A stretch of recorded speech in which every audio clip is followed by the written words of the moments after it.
यार brokerage firm के हवाले से मार्केट मेकर ब्रोकर के हवाले से बहुत सारे लोग ये सवाल कर रहे होते हैं कि यार ये मार्केट मेकर ब्रोकर होता क्या है और ब्रोकरेज कौन सा सेलेक्ट करना चाहिए, किस ब्रोकर का इंतखाब करना चाहिए, कौन सा ब्रोकर अच्छा होता है, कौन सा बुरा होता है। भाई ब्रोकरेज फर्म को सेलेक्ट करने के हवाले से सबसे ज्यादा जरूरी बात तो यह है कि ब्रोकर रेगुलेटेड ब्रोकर हो। अब प्रॉब्लम यह है कि पाकिस्तान के अंदर रहने वाले ज्यादातर लोग इंटरनेशनल ब्रोकर्स के साथ काम करते हैं। अब इंटरनेशनल ब्रोकर चाहे वो एक्सनेस हो, चाहे वो एक्सएम हो, चाहे कोई सा भी ब्रोकर हो, वो पाकिस्तान के अंदर तो रेगुलेटेड नहीं है। पाकिस्तान के अंदर जो रेगुलेशन का इदारा है वो PMEX है, यानी कि पाकिस्तान मर्केंटाइल एक्सचेंज, और इसके अंडर के अंदर जो ब्रोकर्स आते हैं वो पाकिस्तान के अंदर रेगुलेटेड हैं। तो उसूली तौर पर अगर आप पाकिस्तान के अंदर रहते हैं तो आप उन्हीं ब्रोकर्स के साथ काम कर सकते हैं। लेकिन प्रॉब्लम यह है कि बहुत सारे लोग कहते हैं कि यार पाकिस्तानी ब्रोकर के साथ काम करना बड़ा मुश्किल है। एक तो रेगुलेटरी इन्वायरमेंट की वजह से जो आपको सहूलियात इंटरनेशनल ब्रोकर दे सकता है वो एक रेगुलेटेड इदारा पाकिस्तान के अंदर रहते हुए नहीं दे सकता। मिसाल के तौर पर अगर हम साइप्रस रेगुलेशन की बात करते हैं ना, तो उसके अंदर लेवरेज जो आपको मिलती है वो 1:50 तक की लेवरेज है मैक्सिमम जो आपको मिल रही होती है। फिर फ्यूचर्स कॉन्ट्रैक्ट के अलावा कहीं पर भी स्पॉट प्राइसिंग के ऊपर आपको स्वैप फ्री अकाउंट नहीं मिलते। स्वैप फ्री अकाउंट आपको हमेशा फ्यूचर्स कॉन्ट्रैक्ट के ऊपर मिल जाते हैं। मिसाल के तौर पर PMEX के अंडर में अगर आप गोल्ड की ट्रेडिंग कर रहे हो तो वो फ्यूचर्स कॉन्ट्रैक्ट है, वो स्पॉट प्राइसिंग नहीं है। इसी तरीके से फॉरेक्स के भी जितने पेयर्स हैं वो सारे के सारे फ्यूचर्स कॉन्ट्रैक्ट बेस्ड हैं,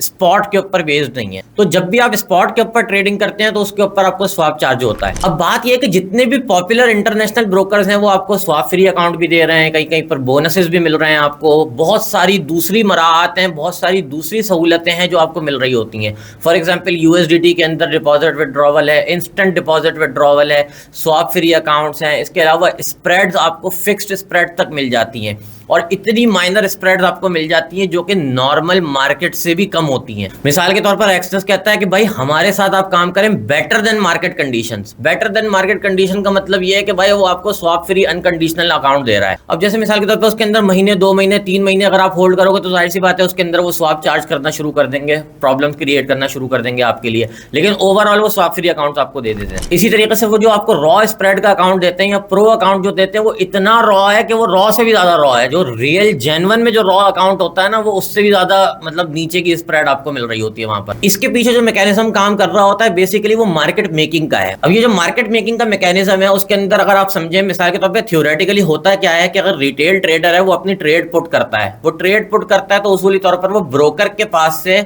ब्रिज कनेक्शन के थ्रू लिक्विडिटी प्रोवाइडर के पास चली जाती है। लेकिन मार्केट मेकिंग के अंदर क्या होता है कि वो लिक्विडिटी प्रोवाइडर के पास जाए बगैर वो वहीं पर ही डीलिंग डेस्क के ऊपर रुक जाती है। लिक्विडिटी के ऊपर नहीं जा रही, मतलब ब्रोकर इंटरनली उसको सौदे को मैनेज कर रहा है। बड़े ब्रोकर के लिए मार्केट मेकिंग बहुत ईजी रहती है। उसकी वजह यह है कि उनके पास सौदों की तादाद बहुत बड़ी होती है। मिसाल के तौर पर किसी के 10 लाख क्लाइंट्स हैं तो 10 लाख क्लाइंट्स के अंदर अगर मिसाल के तौर पर 5 लाख बाय के अंदर बैठे हुए और 5 लाख सेल के अंदर बैठे हुए हैं तो उनके ज्यादातर सौदे तो वैसे ही वहीं पर ही हैज हो जाते हैं, तो उनका रिस्क बहुत कम हो जाता है। उसके अलावा जो रह जाते हैं उनको मैनेज कर लिया जाता है डीलिंग टीम की तरफ से। लेकिन अगर कोई छोटा ब्रोकर है तो जाहिर सी बात है उसको आगे लिक्विडिटी की तरफ सौदे को फॉरवर्ड करना पड़ता है, अपने आप को हैज करना पड़ता है। तो जब हम मार्केट मेकिंग के कॉन्सेप्ट के ऊपर बात करते हैं ना तो मार्केट मेकर का सीधा सीधा सिंपल सा मतलब ये होता है कि लिक्विडिटी के ऊपर आपका सौदा नहीं जा रहा। अब नॉर्मली लोग समझते हैं कि कोई गलत बात है कि लिक्विडिटी के ऊपर हमारा सौदा क्यों नहीं जा रहा। ये कोई गलत बात नहीं है। अगर आप गौर से समझे ना तो आपको समझ में आएगा कि जो ब्रोकरेज का धंधा है वो बेसिकली नेटिंग अकाउंट के ऊपर चलता है। फॉर एग्जांपल 100 क्लाइंट्स ने 100 लॉट्स गोल्ड के अंदर बाय की और 100 क्लाइंट्स ने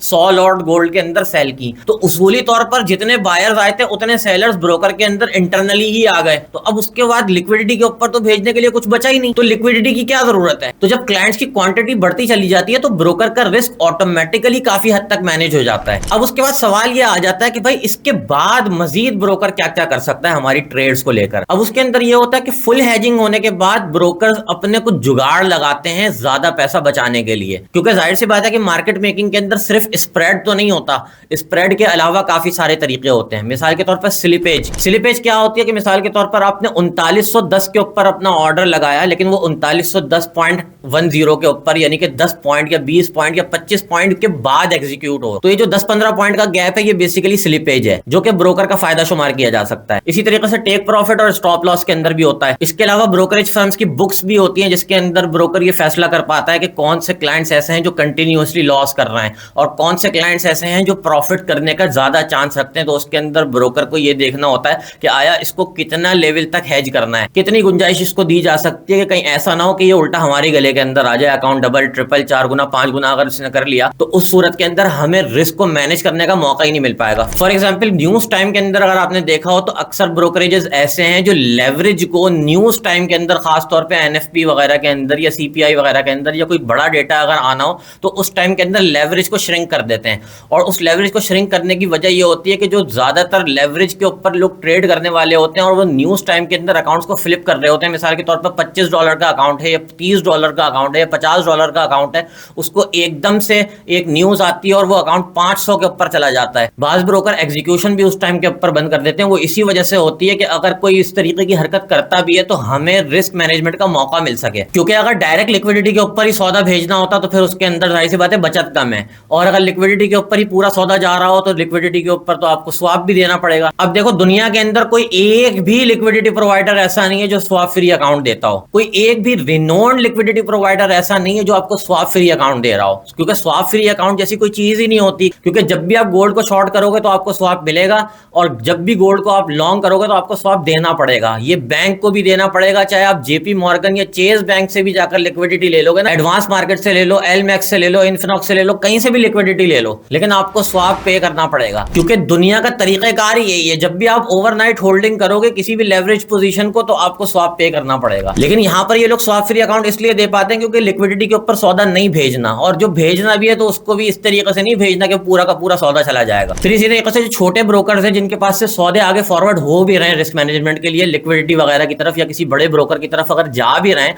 तो उसके ऊपर वर्चुअल डीलर वो लोग लगाए हुए होते हैं। ज्यादातर जिन ब्रोकर्स के पास कोई बड़ी डीलिंग टीम नहीं है या किसी के पास कोई बहुत ज्यादा स्टाफ नहीं है, अभी शॉर्ट स्टाफ छोटा ब्रोकर है, तो वो वर्चुअल डीलर लगा देते हैं। तो ये जो वर्चुअल डीलर है ये बेसिकली MT5 का प्लग इन है, जो MT5 एडमिन साइट के ऊपर या मैनेजर साइट के ऊपर लग जाता है। तो इसके अंदर ये होता है कि 10-12 पॉइंट यानी कि 1-1.5 पिप 2 पिप तक का एक्स्ट्रा बेनिफिट जो है वो ब्रोकर को बनाकर दे देता है। ये वो तरीका है जहां से ये सारी एक्स्ट्रा मराहत, एक्स्ट्रा अलाउंसेस आपकी पूरी हो रही होती हैं। अब क्योंकि मार्केट कॉम्पिटेटिव और क्लाइंट ऐसी ऐसी चीजें मांग रहा है जो मार्केट के अंदर अवेलेबल ही नहीं है, यानी कि 500, 1000, 2000 की लेवरेज कहां पर अवेलेबल है? किसी रेगुलेशन के अंदर किसी लिक्विडिटी प्रोवाइडर के पास इतनी इस तरीके की लेवरेजेस नहीं होती हैं, लेकिन क्लाइंट मांग रहा है। इसी तरीके से स्वैप फ्री अकाउंट कहीं पर अवेलेबल नहीं है लेकिन क्लाइंट को चाहिए। बोनस को कोई तसव्वुर नहीं होता मार्केट के अंदर, लेकिन क्लाइंट को चाहिए। तो अब ये क्लाइंट सारी चीजें मांग रहा है, तो ऐसे कॉम्पिटिटिव एनवायरनमेंट के अंदर ब्रोकर को बहुत सारे दूसरे तरीके इख्तियार करने पड़ते हैं जिससे ये अपने खर्चे निकालता है। तो भाई समझने की सारी गेम ये है कि भाई कोई अच्छा ब्रोकर हो, अच्छे ब्रोकर से मुराद जरूरी नहीं है कि वो आपके मुल्क के अंदर रेगुलेटेड हो, बल्कि सिर्फ ये मुराद है कि आपने उसको ट्राई किया, उसकी एग्जीक्यूशन वगैरह चेक की, बहुत ज्यादा ऑफ कोर्स के एरर नहीं आ रहा है, आपके पास बहुत ज्यादा स्लिपेज वगैरह नहीं आ रही, सही काम कर रहा है, तो बस ठीक है, डन है, ठीक है ना। क्योंकि जितने भी इंटरनेशनल ब्रोकर्स हैं वो अपनी टेरिटरी के अंदर, अपनी ज्यूरिसडिक्शंस के अंदर, कहीं कोई साइप्रस के अंदर, कहीं कोई मॉरिशियस के अंदर या कहीं कोई आसिक के अंदर कहीं ना कहीं रेगुलेटेड है। लेकिन जब वो पाकिस्तान के अंदर काम कर रहा है तो वो रेगुलेशन आपकी किसी काम की नहीं है। क्योंकि आपने अगर पाकिस्तान में अकाउंट खोला हुआ है और आप ये सोच रहे हो कि मैं साइप्रस की रेगुलेशन के अंदर उसकी कंप्लेन कर दूंगा, तो ऐसा नहीं हो पाएगा, क्योंकि उसने जो अकाउंट आपका खोला हुआ है वो साइप्रस की एंटिटी के अंदर आता ही नहीं, क्योंकि साइप्रस वो सारी चीजें देता ही नहीं है जो आपने ली हुई है ऑलरेडी ब्रोकर से। तो खुलासा ये है कि आप ये देख लो कि भाई ब्रोकर की एग्जीक्यूशन वगैरह कैसी है, बहुत ज्यादा डिलेज, बहुत ज्यादा एरर्स, बहुत ज्यादा स्लिपेज वगैरह तो नहीं आ रही है।